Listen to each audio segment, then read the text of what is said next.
देखो चिल, तुम राजकुमार को कुछ मत करना, वो हमारे राज्य के अगले राजा है। ये राजा नहीं, ये तो मेरा भोजन है। बहुत दिन हो गया सड़ा मांस खाते, आज तो ताजा मांस खाने को मिलेगा। देखो चिल, मैंने जानबूझकर तुम्हारे मालिक को नहीं मारा था। मैं जंगल में शिकार करने जा रहा था, पता नहीं वो बीच में कैसे आ गए और मेरा बाण उन्हें लग गया। बस प्रिंसेस बस, राजकुमार तो गया, और अगर तुम अपनी सलामती चाहते हो तो चले जाओ यहाँ से। हाँ। वीरपुर राज्य एक बहुत बड़ा और सुंदर राज्य था, जहाँ राजा वीरसेन राजपाट की देखभाल करते थे। राजा की 2 रानियां थी। पहली रानी का नाम माया और दूसरी रानी का नाम सुभद्रा। दोनों रानियां का एक भी संतान नहीं थी। राजा ये सोचकर हमेशा दुखी रहते थे। वाह रे मेरी किस्मत, 2 रानियां दे दी, लेकिन राजगद्दी संभालने के लिए एक भी संतान नहीं दी। खैर छोड़ो, भाग्य का लिखा कोई नहीं मिटा सकता। राजा ऐसा बोलकर वहाँ से चले जाते हैं और सीधा मंत्री के पास आ जाते हैं। महाराज, आज आपके चंद्र जैसे मुख पर ये उदासी के बादल छाए हुए हैं, क्या हुआ मुझे बताइए। मंत्री जी, दोनों रानियों को कितने वैद्य हकीमों के पास लेकर चला गया, लेकिन मेरी किस्मत में संतान का सुख ही नहीं लिखा है। पता नहीं आगे इस राज्य का क्या होगा। वीरसेन, मैं यही तो चाहता हूँ कि आपकी कोई संतान न हो, और राजगद्दी तो मेरा बेटा कल नहीं संभालेगा। महाराज, आप चिंता न करें, आपको संतान का सुख जरूर प्राप्त होगा, हम तो यही दुआ करते हैं। मंत्री जी, अगर आपकी ये बात सच हो गई तो मैं आपके पूरे परिवार को सोने चांदी हीरे मोतियों से नहला दूंगा और आधा राज्य आपके नाम कर दूंगा। मूर्ख राजा, आधा राज्य नहीं, मैं तो पूरा राज्य हड़पने की फितरत में हूँ। बस आगे आगे देखते जाओ मैं कैसे इस राजा को फांसता हूँ। मंत्री जी, आज हमारा मन व्याकुल हो रहा है, चलो हम जंगल में शिकार करके आते हैं।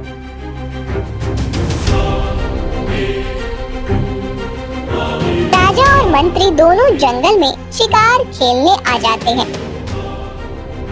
तभी उन्हें एक हिरनी का बच्चा भागता हुआ दिखाई देता है, जो अपनी हिरनी माँ से बिछड़ गया था। महाराज, वो देखिए हिरनी का बच्चा। हाँ मंत्री जी, रुको, मैं अभी अपने दिव्य बाण से शिकार करता हूँ। ऐसा बोलकर राजा हिरनी के बच्चे पर वो दिव्य तीर चला देते हैं।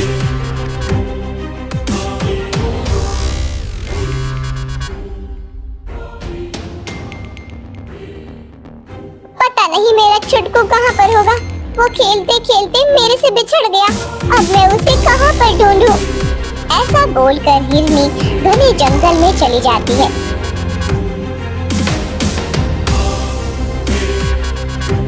तभी वह देखती है कि उसके छुटकू के शरीर पर बाण लगा हुआ है और वो खून से लथपथ जमीन पर तड़प रहा है। ये मेरे छुटकू को क्या हो गया? किसने मेरे छुटकू पर बाण का हमला किया? मेरे सामने आओ। तभी हिरनी की नजर राजा वीरसेन और मंत्री तरुण सेन पर जाती है। वो देखती है कि राजा के हाथ में धनुष है। हे राजन, मेरे बच्चे ने तुम्हारा क्या बिगाड़ा था? अगर तुम्हें शिकार करना ही था तो मेरा कर लेते। महाराज देखिए, हिरन खुद चलकर शिकार बनने आई है, इससे खुशी की बात क्या हो सकती है। खींचिए धनुष की डोरी और चला दीजिए बाण। नहीं मंत्री जी, हमने बहुत बड़ा पाप कर दिया। इस हिरनी को देखकर मुझे मेरी दोनों रानियों की याद आ गई। वो भी संतान के लिए कितनी व्याकुल रहती है। देखो हिरनी, मेरे से बहुत बड़ा पाप हो गया। मैं शिकार खेलने में इतना मदहोश हो गया कि मुझे दिखाई भी नहीं दिया। और मैंने तुम्हारे बच्चे पर तीर चला दिया।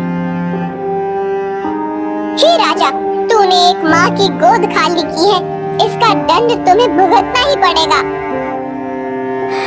नहीं हिरनी, मैं वैसे भी किस्मत का मारा हूँ, मुझे और दंड ना दीजिए। इधर तड़प तड़प कर हिरनी के बच्चे की मौत हो जाती है। हिरनी अपनी मृत बच्चे को देखकर राजा से कहती है, राजन, तूने एक माँ के दिल को दुखाया। जा राजा, मैं तुझे श्राप देती हूँ, तेरी भी संतान तेरी आंखों के सामने तड़प तड़प कर मरेगी, लेकिन उस वक्त तू कुछ भी नहीं कर पाएगा।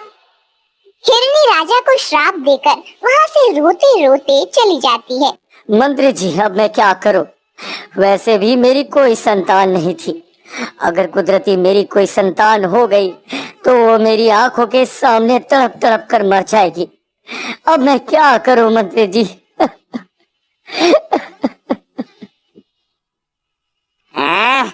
अरे छोड़िए ना महाराज, ये हिरनी कुछ भी बोलकर चली गई और आप इसकी बातों को दिल पर ले लिए।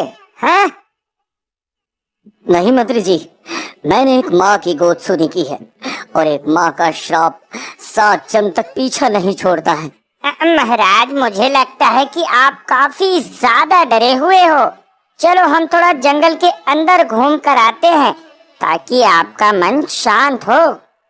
ऐसा बोलकर मंत्री राजा को घने जंगल के अंदर लेकर चला जाता है। बस एक बार मौका मिल जाए, फिर इस वीर सिंह को पहाड़ से धक्का मारकर मृत्यु लोक पहुंचा दूंगा और महल जाकर रानियों से बोल दूंगा कि राजा शिकार करते करते खुद शेर का शिकार हो गए। और फिर मेरा बेटा राजगद्दी संभालेगा। हाँ। वो दोनों जंगल से काफी ज्यादा दूर एक पहाड़ी पर आ जाते हैं।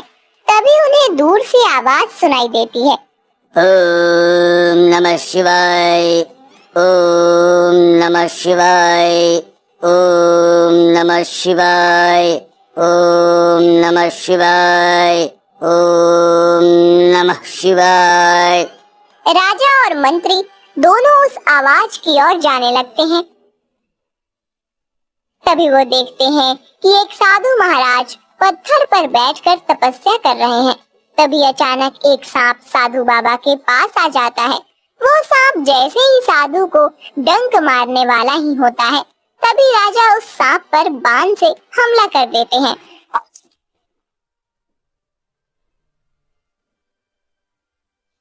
सांप वहीं पर मर जाता है। इधर साधु महाराज भी अपनी आंखें खोल लेते हैं। वो सांप को मरा हुआ देखकर राजा से कहते हैं, हे राजन, कौन हो तुम? बिना जान पहचान तुमने मेरी जान बचाई, मैं तुम्हारा शुक्रगुजार हूँ। हे मुनिवर, मैं इस राज्य का राजा वीरसेन हूँ और मेरा फर्ज बनता है मेरे राज्य की प्रजा की रक्षा करना। लेकिन राजन, तुम्हारे इस तेज मुख पर ये भय कैसा? क्या हुआ है मुझे बताओ। तुमने मेरी जान बचाई है, हो सकता है तुम्हारे भय का इलाज मेरे पास हो। अब राजा हिरनी वाली सारी बात साधु महाराज को बता देती है। राजन, तुमने एक माँ से उसका बच्चा छीनकर बहुत अन्याय किया। तुम इस राज्य के राजा हो तो क्या हुआ, तुम्हें निर्दोष जीवों को मारने का कोई हक नहीं।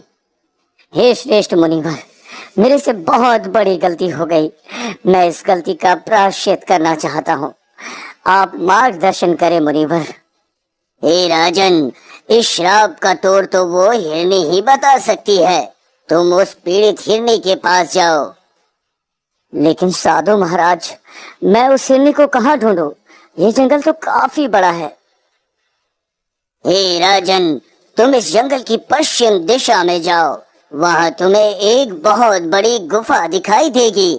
उस गुफा के बाहर से 3 बार आवाज लगाना, भृगराज